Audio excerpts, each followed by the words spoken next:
How many of you want to drive a tractor? Now, whether you do or don't, after listening to this speech, you'll be at least get the tractor into gear. My credibility is I've lived on a farm my whole life, and driving heavy equipment is almost second nature to me. And I know more than enough to help get you started. And so today, I'll show you how to drive a 2510 tractor. Now this 2510 tractor is a 1968.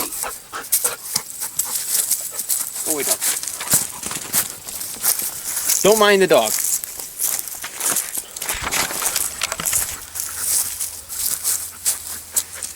Now I'm going to tell you about the various gears, how to start the tractor, how to jump to start the tractor if the battery's dead, and some of the equipment terminology, and how to hook up a 3-point attachment.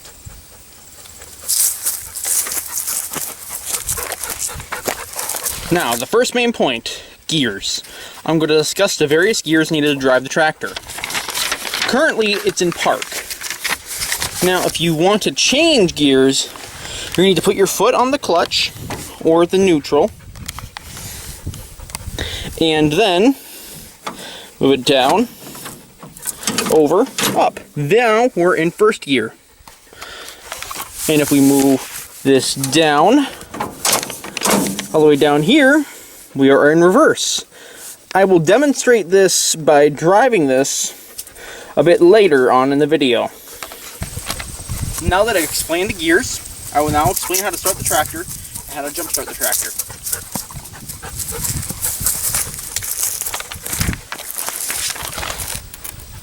Now I'll move on to my second main point, starting the tractor. Here I'll go over how to start the tractor and jump start the tractor if the battery is dead. Now, to start the tractor, with tractors old like these, you're going to want throttle down just a tad bit in order to make it so that way it won't die upon starting. Then you're going to want to turn the key on. Since this key isn't a full key, you have to just turn it on. And the button to the left over here is the starter button. Press just start. And now it'll start in 3, 2, 1. As you can see, the battery is dead. Now, I will have to jump start the tractor.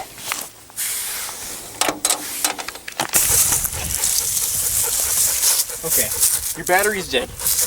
Now, to jump start this tractor, you can do either two things. One, you can go to the battery, which is located in the battery box right here. Or two, you can go straight from the starter. Now, to show this better and how to start jump start from the starter, which we are going to do, I'm going to take off this panel right here.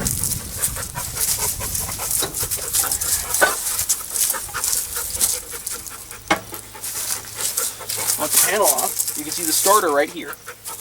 Now, I have a pair of jumper cables right here, which I'm going to use just in a moment later to jump start it. Now, in order to attach the jumper cables, you're going to want to attach it in two spots. The first spot will be right here. You shouldn't miss it because it's got a giant red wire leading right to the battery. Second, which is your ground, you place it anywhere on the tractor to ground it, like this bolt right here. Now in a moment, I will jump start the tractor.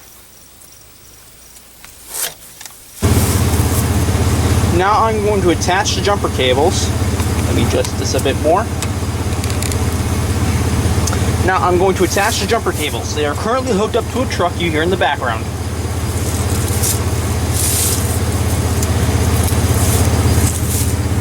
You hook up the hot right here and the ground right here. If you see a spark, you know you have connection. See there? There's a spark, and if you hear in the background, the truck just pulled down a bit. If you hear it pull down, that means the alternator's kicking in and digging down to get the truck power to the tractor.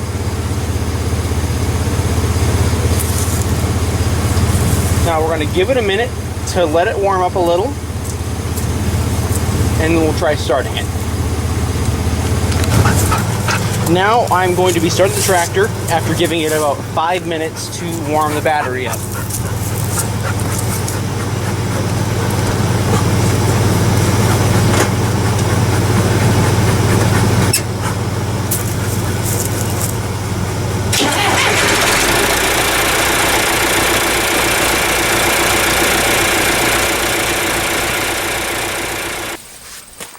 Now we move on to the PTO, or the power takeoff.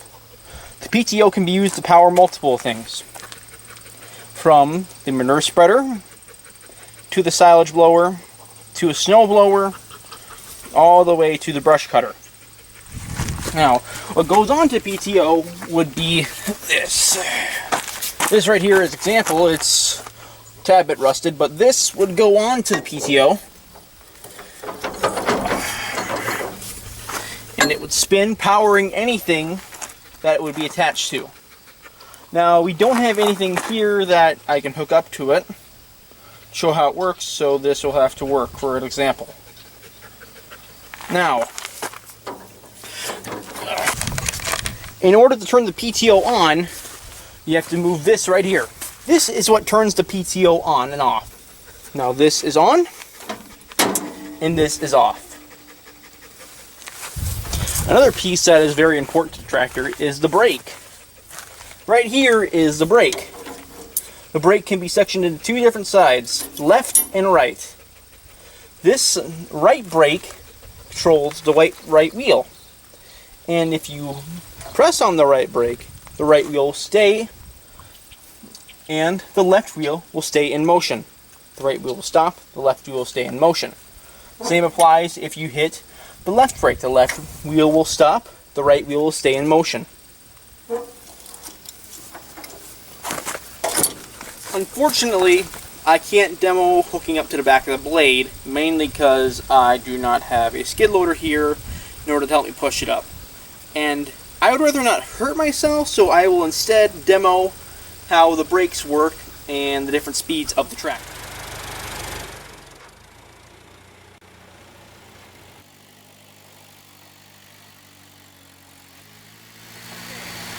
Now I will be showing you 6 and 8 gear.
Today I've shown you how to operate a 2510 tractor.